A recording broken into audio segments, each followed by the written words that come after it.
Section 7. Finances and funding.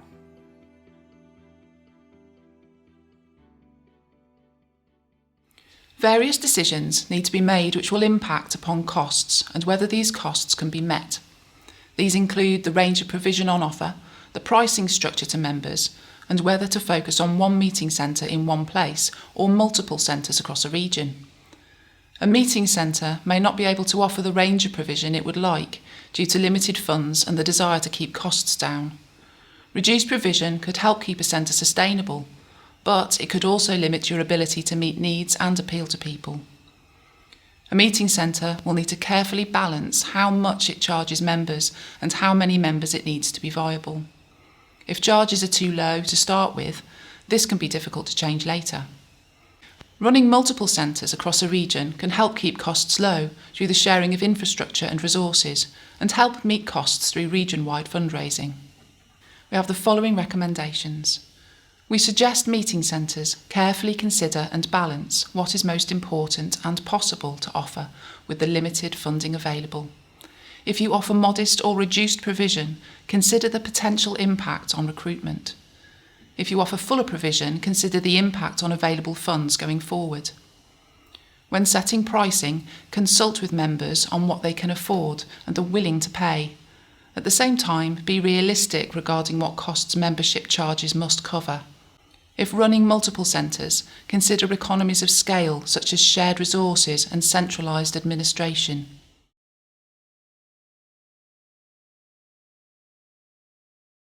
Many meeting centres run on a combination of different income and funding streams.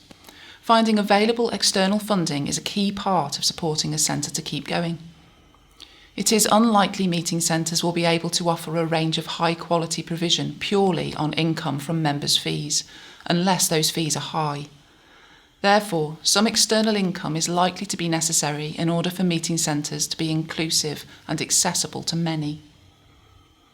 Stable, ongoing community support for dementia, such as meeting centres, requires stable, ongoing funding. This is difficult to find in a funding landscape that prioritises new projects and only offers short-term competitive grants.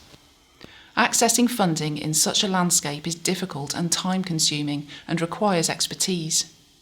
Health services and local authorities may recognise the importance of tackling social isolation, but they have a primary responsibility to meet the most acute medical and social care needs.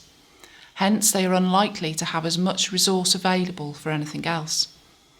This means funding for a social model of support, such as meeting centres, may be difficult to get. This is also true for funding to support people who attend meeting centres, but whose needs are not yet acute. Providing hard evidence that it will directly prevent the development of acute medical and care needs can help.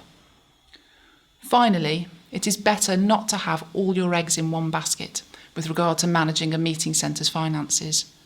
This applies whether you are seeking funding or sourcing income or allotting it to meet the various costs of running a meeting centre. We have the following recommendations. We suggest meeting centres have an experienced person with responsibility and time for making funding applications on an ongoing basis. Seek income and funding from multiple sources and organise it into different pots for different purposes. This way, you don't have all your eggs in one basket, and how money is managed to meet costs will be clear and efficient, with core activities protected. Meeting centres should gather evidence and lobby for more formal recognition of the needs and benefits of social inclusion. Of particular importance is preventing and delaying people from reaching crisis point in their health and care needs. We suggest potential commissioners and funders of meeting centres consider longer-term funding to support third sector initiatives that can demonstrate they are filling a gap or fulfilling a need in the care pathway. This way, skilled and experienced practice is not lost. Try to ensure applications for funding are not too demanding, difficult and time-consuming. This is important for making funding more accessible to grassroots organisations with limited resources. If you go to a meeting centre, make your voice heard regarding the importance of social inclusion and continued citizenship for people living with dementia and those that support them. This will help make the case for supporting more initiatives like meeting centres in the future.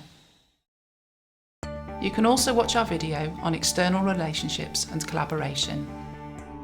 This independent research was funded by the National Institute for Health and Care Research, or NIHR, under its Research for Patient Benefit Research for Social Care programme. Grant reference number NIHR 201861.